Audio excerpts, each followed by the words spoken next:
Bayangkan suatu pagi kamu terbangun dan seluruh dunia gelap total. Tidak ada signal, tidak ada listrik, tidak ada suara manusia, kecuali dari satu area kecil di bumi yang masih hidup. Semua orang di luar sana menghilang atau lebih menyeramkan lagi, berubah menjadi sesuatu yang berbeda. Ini adalah film terbaik yang pernah Mimin tonton. Film ini cukup berat dicerna, jadi agar kalian paham, tolong disimak baik-baik. Jadi tanpa berlama-lama lagi, mari kita mulai ke ceritanya dan selamat menonton.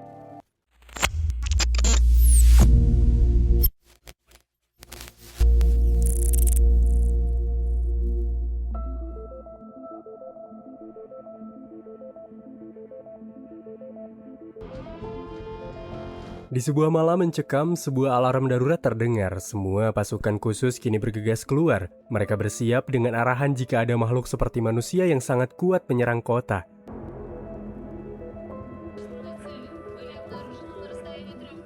Di area restoran, seorang pria bernama Oleg yang berprofesi sebagai angkatan darat kini berkenalan dengan seorang wanita yang ia kagumi. Wanita itu bernama Alena. Ia terlihat memandangi sang pria dengan sangat dalam, sampai akhirnya mereka pun melanjutkan sesi lebih intens di area ranjang. Lalu kemudian di area pesawat terbang, seluruh listrik mati total. Bahkan seluruh dunia mengalami pemadaman listrik, hanya sebagian kota Rusia saja yang masih hidup.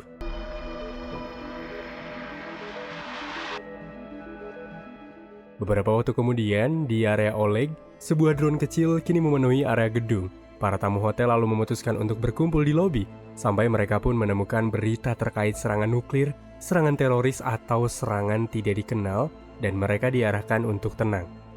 Misi pengintaian cepat kini dilakukan oleh pasukan khusus Recon 7. Mereka diarahkan mengecek tingkat radiasi di kota karena drone yang mereka kirimkan tidak pernah kembali lagi. Di area kelompok pun ada satu wartawan yang siap menginformasikan apa saja di area lapangan. Helikopter kini landas di sebuah kota yang tampak gelap. Dengan cepat mereka pun mulai berlari menyusuri area sekitar. Mereka memasuki sebuah gedung dengan penerangan yang benar-benar hilang. Mereka mulai menyisir area supermarket, dan ketika bom cahaya ditekan, mereka melihat sejumlah manusia telah tewas dengan tanda-tanda serangan cepat. Mayat-mayat bertumpuk dimanapun, seakan-akan mereka tidak memiliki kesempatan untuk berlari.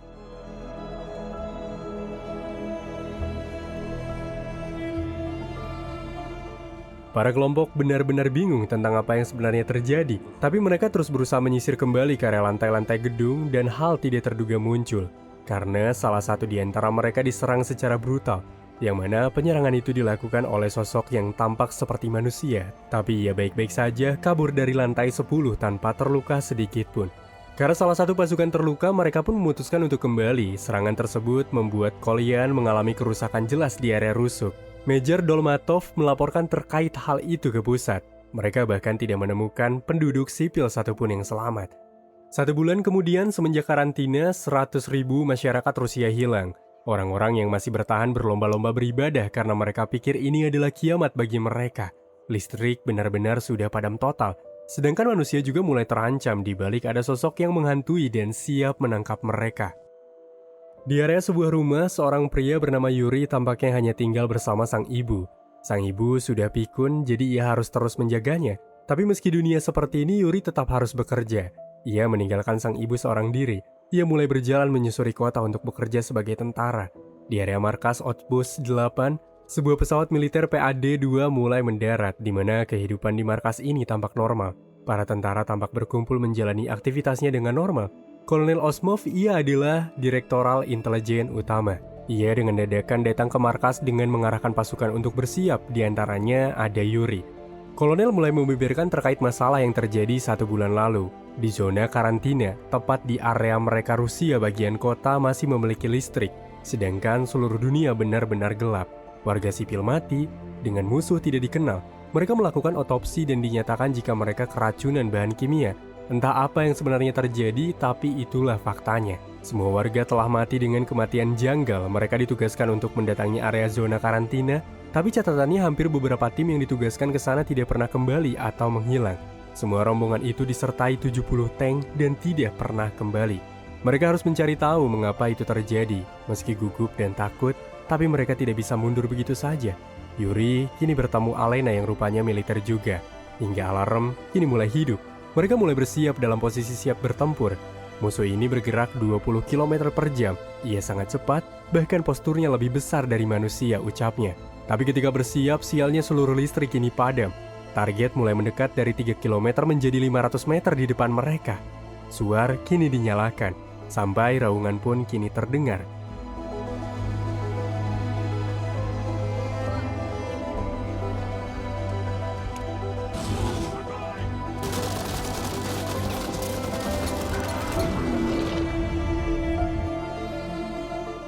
Ketika hari berganti pagi, rupa-rupanya serangan semalam dinaungi oleh beruang besar.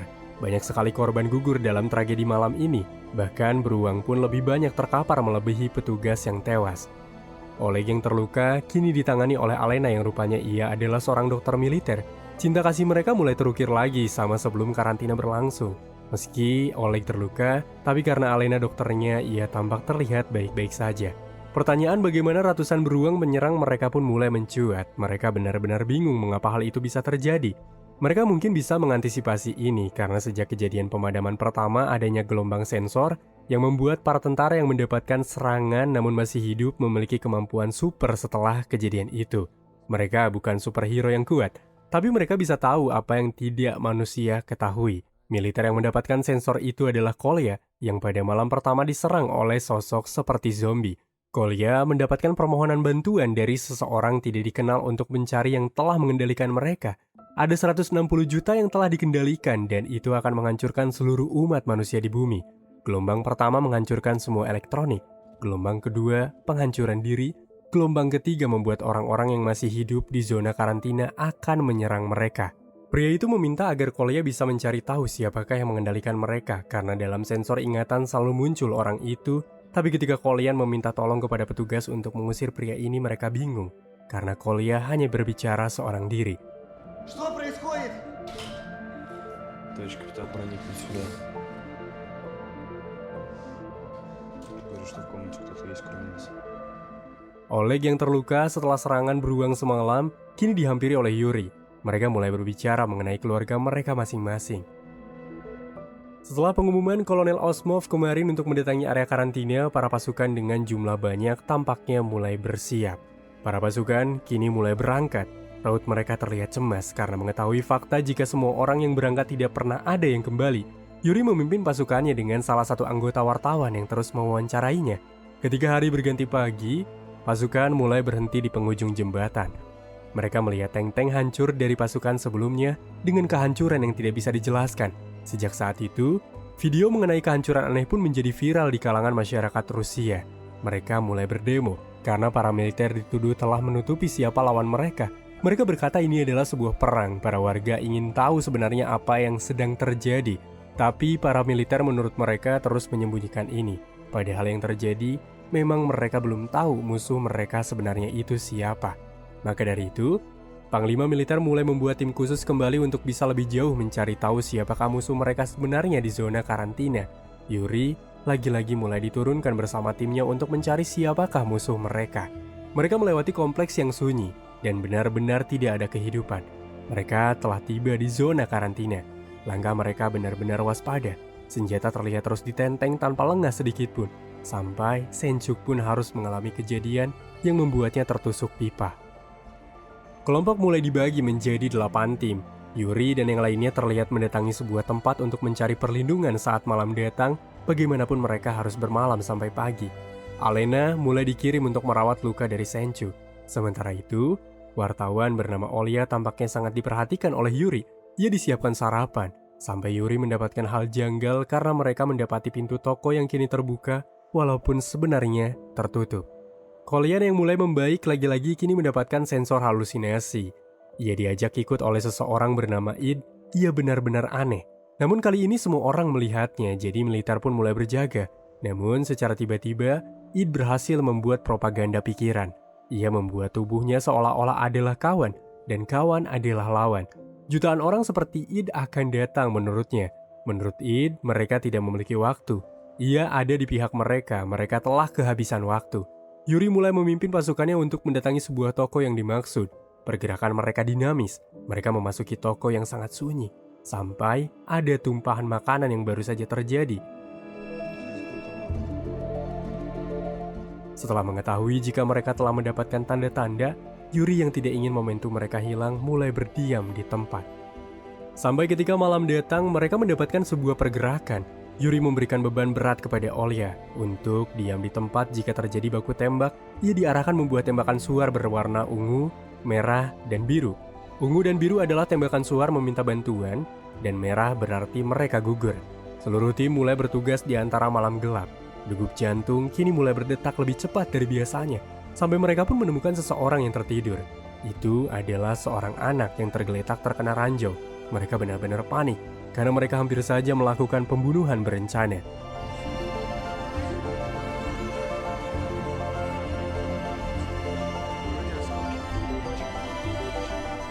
Sementara itu, Marina yang sepakat ketika mengetahui Id ada di pihaknya mulai berbicara jika ini terjadi adalah sebuah radiasi yang membuat 160 juta orang menjadi boneka alien.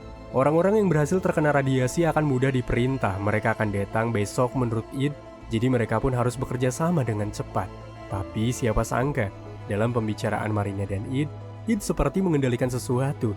Karena siapa sangka di balik bocah 14 tahun yang kelompok Yuri selamatkan, tiba-tiba ia menyerang kelompok. Bahkan secara dadakan sebuah senjata peluncur terlepas tanpa ada yang menembak.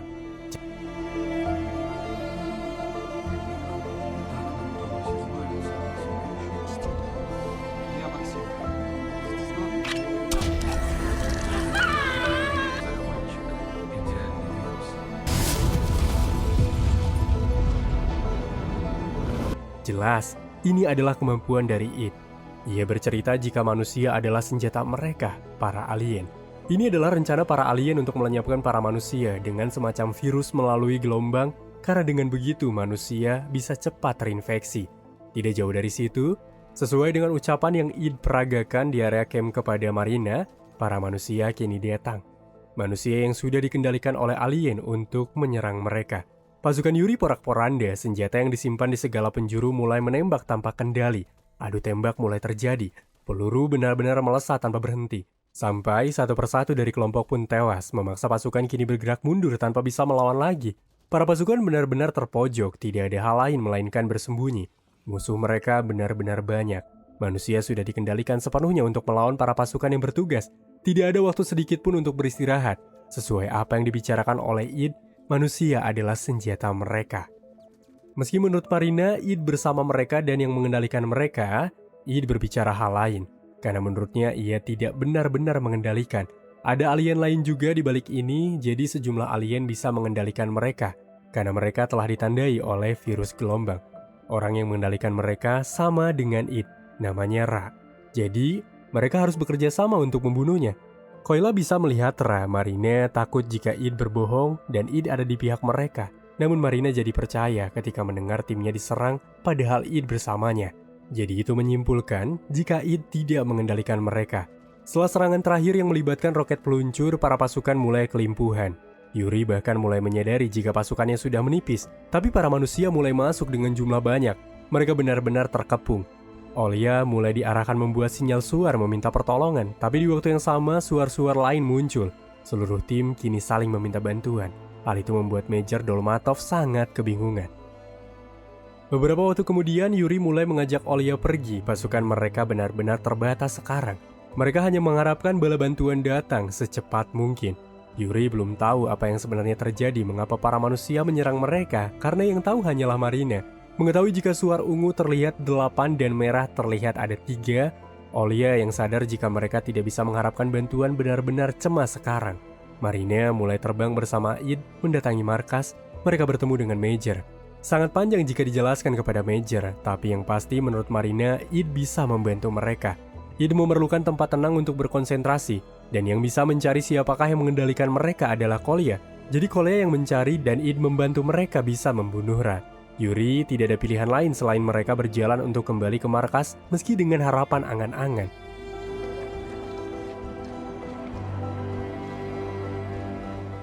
Kolya kini mulai dipaksa ingat karena hanya ia satu-satunya harapan mereka manusia untuk bertahan.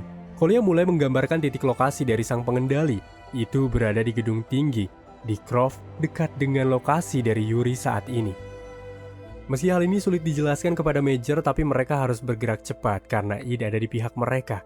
Mereka benar-benar kehabisan waktu. Sebagian besar wilayah kini mulai diserang. Moskow yang notabene-nya kawasan aman juga mulai diserang. Sementara itu, Yuri dan kelompok kini tidak segan-segan membunuh manusia yang berkeliaran di sekitarnya. Karena ia tidak ingin kejadian anak di sore hari tadi terjadi lagi. Serangan kini mulai datang kembali. Semua mulai bersiap mundur tapi mereka tidak memiliki waktu. Kehadiran mereka sangat banyak sampai pasukan Yuri pun benar-benar habis. Hanya ia yang tersisa dengan juga Olya.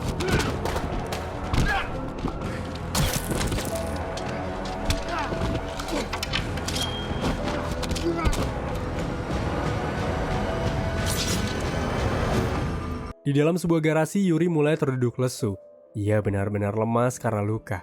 Sementara Olya mulai gemetar, bagaimanapun mereka harus menemukan tim 4 yang letaknya tidak jauh dari sini dengan berharap mereka bisa bergabung. Kolya mulai memberitahu Id sesuatu jika Ra melihat Kolya.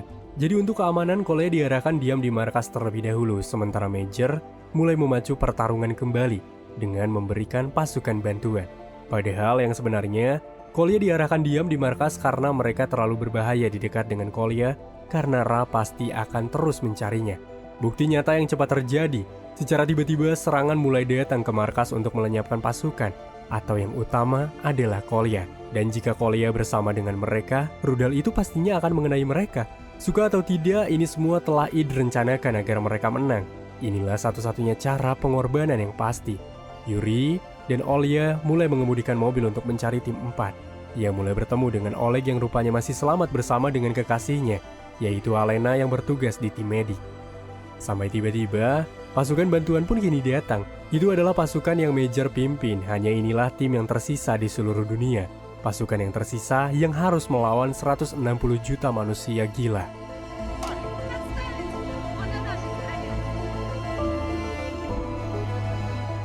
Mereka mulai memasuki kota untuk mencari Ra, tapi mereka dihadang oleh warga sipil bersenjata yang mungkin telah dikendalikan. Adegannya semakin intens sampai bom bunuh diri pun mulai berjatuhan. Mobil barakuda mulai dipacu dengan menghantam semua manusia.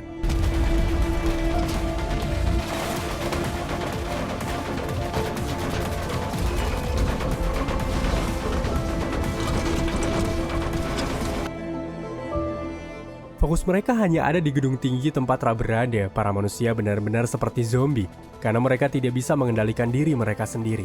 Sampai pasukan pun kini tiba di gedung di mana Ra diam. Id mulai membawa sejumlah pasukan, salah satunya adalah Yuri, sementara yang lainnya mulai menunggu. Radar pergerakan pun mulai terbaca. Para manusia zombie mulai bermunculan dengan nekat tinggi tanpa adanya rasa takut.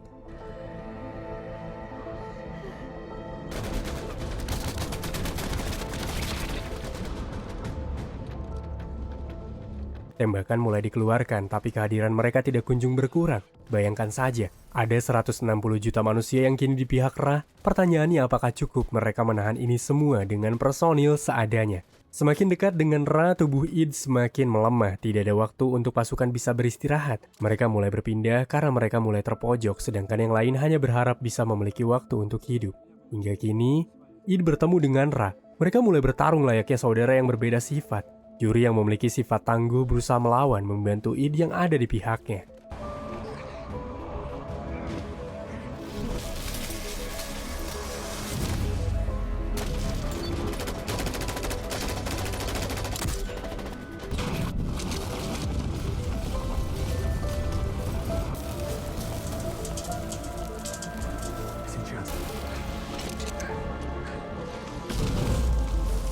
Seluruh pasukan penjaga kini lenyap bersama kematian Ra, dan kini Id mulai menghentikan kendali yang membuat para manusia terjatuh kehilangan kesadaran. Tapi ini bukanlah akhir, karena menurut Id, masih banyak orang sepertinya yang berkeliaran di sini. Zenya mulai mempertanyakan mengapa ia tidak datang lebih awal sebelum 8 miliar manusia tewas. Namun Id tidak bisa gegabah karena menurutnya ia yang malah akan dibunuh karena menggagalkan rencana. Para kelompok mulai beradu argumen, menyalahkan mengapa alien seperti Id menghancurkan mereka. Semuanya ingin membunuh Id, bahkan sekelas teman dekat Yuri bersedia membunuh Yuri karena menghalangi Oleg membunuh Id. Tapi menurut Yuri ada alasan lain mengapa mereka membiarkan Id hidup, yaitu hanya Id yang bisa membantu mereka melawan alien lain, tapi Zenya berhasil mendorong Id jatuh dari gedung.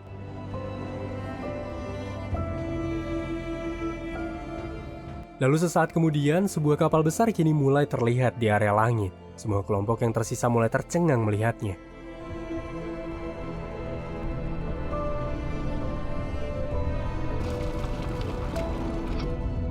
Yuri ditinggalkan begitu saja oleh kelompok karena ia dipercaya memihak alien, sementara Oleg, Olya, dan Alena mulai menghampiri pintu pesawat alien untuk memastikan apa yang ada di dalam. Dan apa yang terjadi, ternyata di dalam sini banyak sekali peti berjumlah ribuan berisikan alien seperti rak. Sehingga untuk membunuh mereka semua, mereka sepakat menghancurkan sebuah pipa yang menghidupi mereka. Dengan begitu, para alien akan kehilangan oksigen dan benar-benar mati.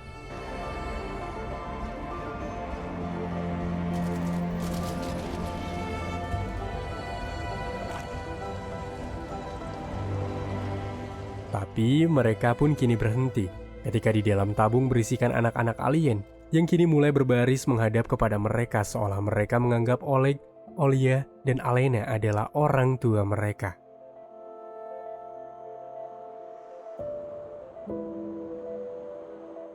The Blackout bukan sekedar film invasi alien semata.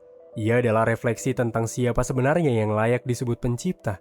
Dan apakah manusia pantas mempertahankan dunia yang sudah mereka rusak sendiri?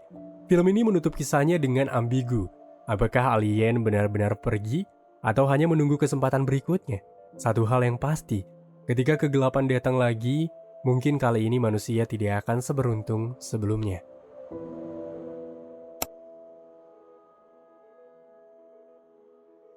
Jadi buat kalian yang kurang paham dengan filmnya, biar Mimin kasih kesimpulan singkat. Listrik padam di film ini karena sinyal gelombang alien menonaktifkan seluruh sistem dunia. Kedua, selain menyebabkan listrik padam, gelombang itu juga menandai manusia semacam virus. Jadi kalau manusia udah kena virus, manusia dikendalikan lewat gelombang pikiran dari alien. Dan Id adalah alien baik yang berusaha menyelamatkan manusia. Ia percaya manusia bisa berubah dan layak hidup, jadi Id kemudian membantu para manusia bertahan melawan alien lain yang ingin menghapuskan umat manusia sepenuhnya. Semua ini adalah bagian dari rencana alien untuk mereset bumi dan memulai peradaban baru mereka. Jadi intinya, alien ingin mendiami bumi menjadi rumah mereka. Kalau kalian suka dengan film-film seperti ini, jangan lupa like, komen juga di bawah. Aku nggak sabar diskusi mengenai film ini ataupun film selanjutnya sama kalian.